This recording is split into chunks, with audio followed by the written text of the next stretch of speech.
I know what you love. I know what you dread. This kind of give me chills. What's good, YouTube? It's more Provatized back with another video. And I know. Another banger. Today we're gonna be reacting to a video called The Scariest Sentence I've Ever Read. Now, we read some scary sentence. You don't know what this one is, you feel me? But before we get right into the video, smash that thumbs up button. Subscribe for more content. Now, let's see if this is the scariest sentence we've ever read. Hey, so I'm gonna need y'all to stay tuned. This sentence might come to life. It might. Who have I been praying to all this time? Sentence I've ever read. And by the end of this video, I hope you'll understand why. Who have I been praying to all this time? Jesus! The sentence in question comes from the analog horror web series, The Mandela Catalog, and it plays a surprisingly small role in the volume it appears in. Many of you who watch this series may not have even seen this sentence, as it appears for only a second alongside a bunch of other hastily written notes in the journal of Mark Heathcliff. So why is it so scary then? If it's so subtle that you may not even notice it, then surely there isn't much to it, right? Well, I personally believe that this one sentence is so disturbing because it perfectly summarizes what the entirety of the Mandela Catalog is all about in the first place. To those of you who are unaware of the Mandela Catalog story, or who need a refresher on it, the Mandela Catalog is an analog horror web series by Alex Kister. It focuses on the disturbing occurrences which haunt Mandela County, with most of these occurrences being related to a dangerous species of creatures which are simply referred to as alternates. Alternates are intelligent, sadistic beings that appear out of nowhere, taking the appearances of those that you know and spreading information so dangerous to those that hear it that it makes them commit suicide. Over the course of the series, we see alternates explored in much more disturbing fashion, with them seemingly becoming smarter and more dangerous with each volume they appear in. We see innocent people being affected by them. We see the government in a state of panic trying to neutralize this unidentified threat. And on top of it all, we see the alternates in real time tampering with the very tapes we're using to learn about them, making them all the more alien to us. Think principle. Know your enemy. Doppelganger. Volume 2. Oh.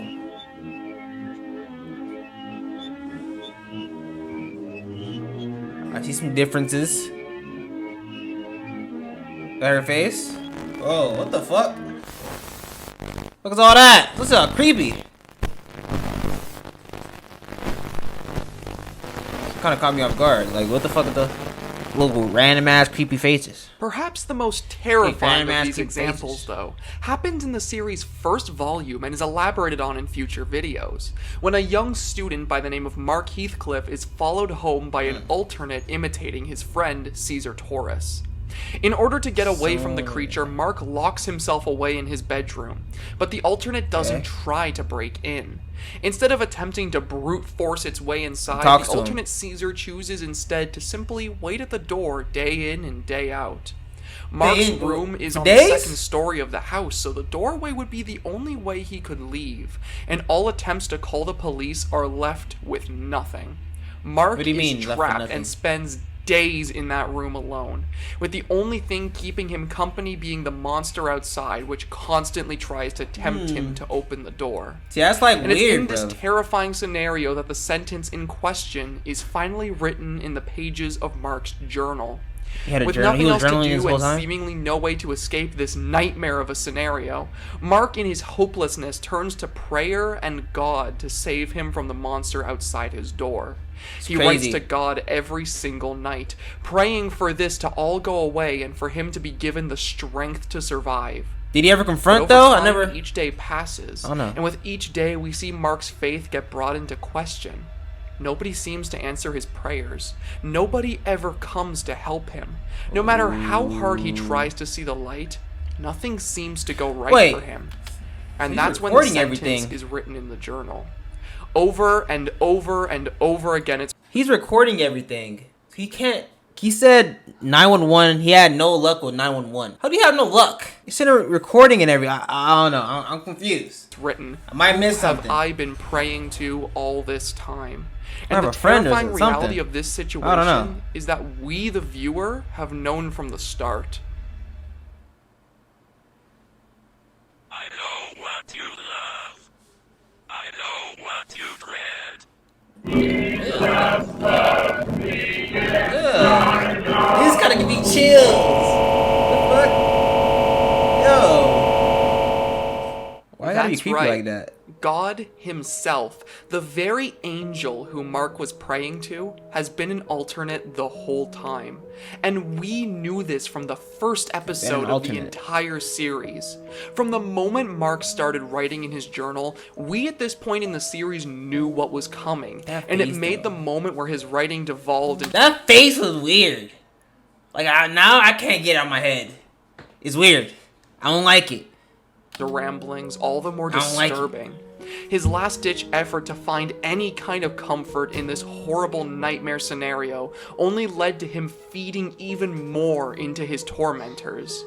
And it's not long after this that he eventually succumbs to the hopelessness and kills himself in that same bedroom. He smokes himself? That's why I feel this sentence so perfectly encapsulates what makes the Mandela catalog so terrifying to me. It's hopelessness. Never have I watched a piece of fiction really so drowned in this empty feeling. Instead of doing that, I would have just confronted the dude. I know he was going crazy in there. I would, you know what? Something. I don't know. That's kind of weird. He can stand it for days though. You feel me? Like all the people we watch are victims waiting to die. They're all faced with an enemy that they know nothing about.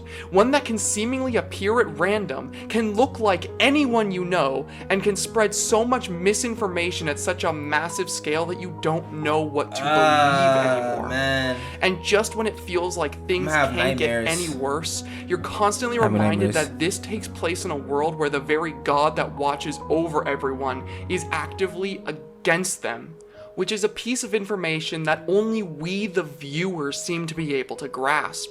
We're forced to watch these people suffer and mentally deteriorate until eventually it's too much for them to bear and they succumb to the world that this imposter god forced them into.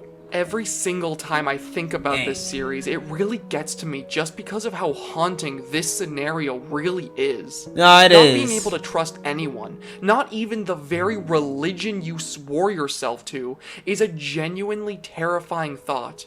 And somehow all this emotion and storytelling is perfectly conveyed through the writing of one simple sentence. One simple sentence. Is why this is the scariest sentence Who I've have ever I read. been praying to this whole time? That is insane. What is that? Creepy face.